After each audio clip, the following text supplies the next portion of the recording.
Bendiciones, contentos de poder compartir otra gran verdad de nuestro gran Dios y Salvador Jesucristo. Poder contemplar estas verdades es motivo de regocijo.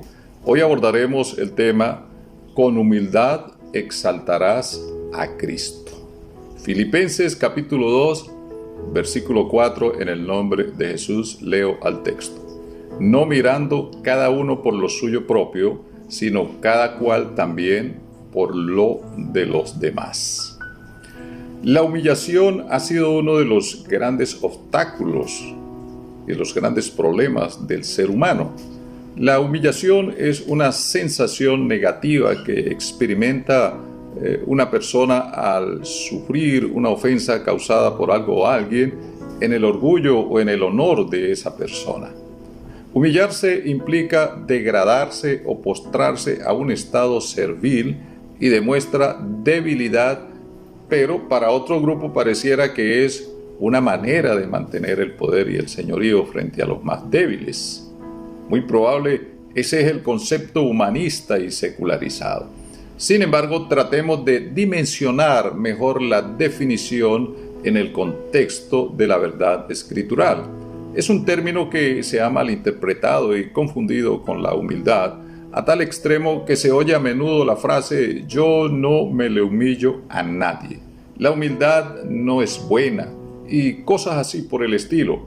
Pareciera que algunos consideran, a causa del concepto errado, que la humildad no tiene sentido. La humildad en el contexto bíblico no es otra cosa sino el producto o la resultante de reconocer la grandeza del Señor. La Biblia recomienda en Santiago capítulo 4, versículo 10, humillaos, es decir, abatan ese orgullo delante del Señor, no dice de los hombres, y Él os exaltará. Y en Primera de Pedro capítulo 5, versículo 6, vuelve y dice, humillaos pues bajo la poderosa mano de Dios, no de los hombres, para que Él os exalte cuando fuere tiempo.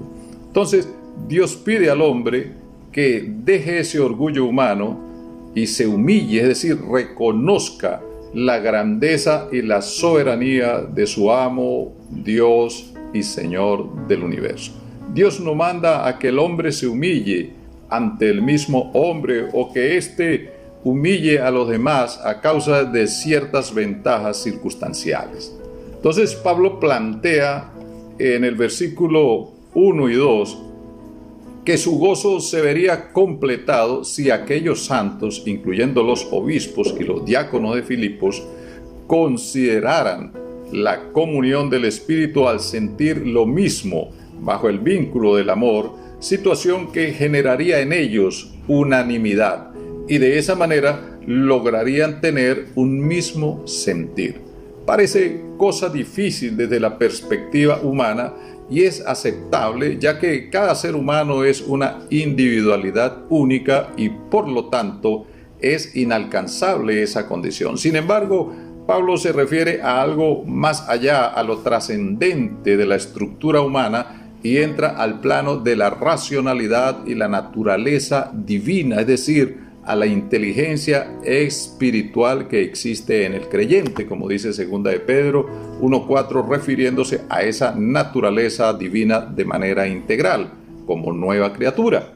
Pablo les descubre una actitud que había en ellos, en aquellos creyentes que habían sido santificados por Cristo en el lavamiento al bautizarse, pero que ahora requerían ser limpios por esa buena palabra, y les recuerda en el verso 3 que no era bueno hacer las cosas por contienda, con vanagloria o con arrogancia.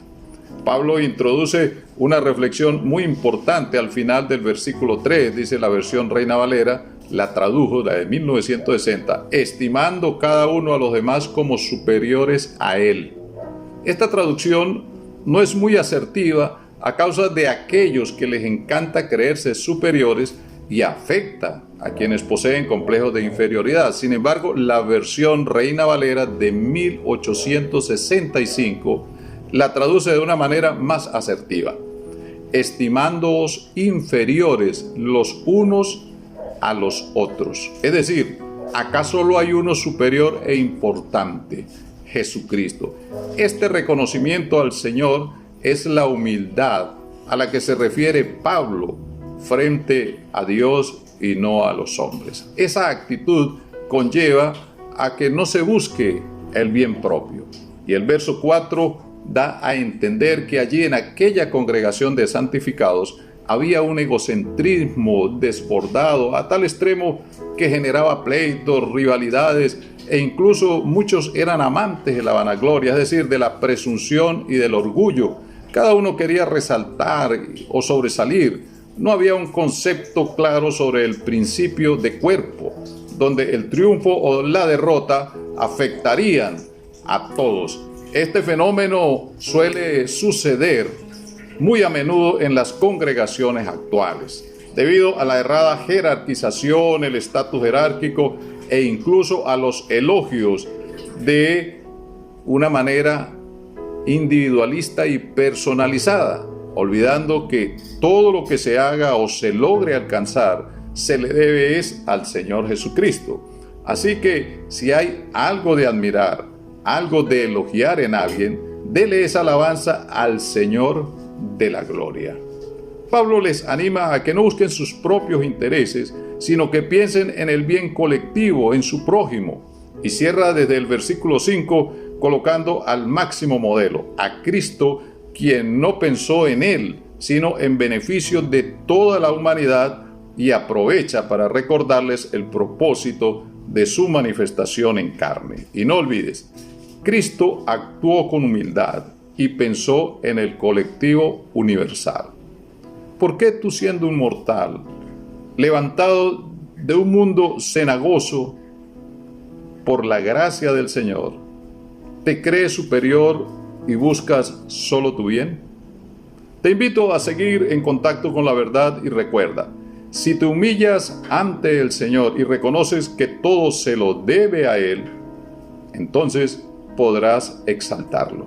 Tu conexión con Cristo, con la verdad, nos acerca más al modelo perfecto digno de exaltación. Su hermano y amigo, Pastor Arnoldo Rincón, bendiciones.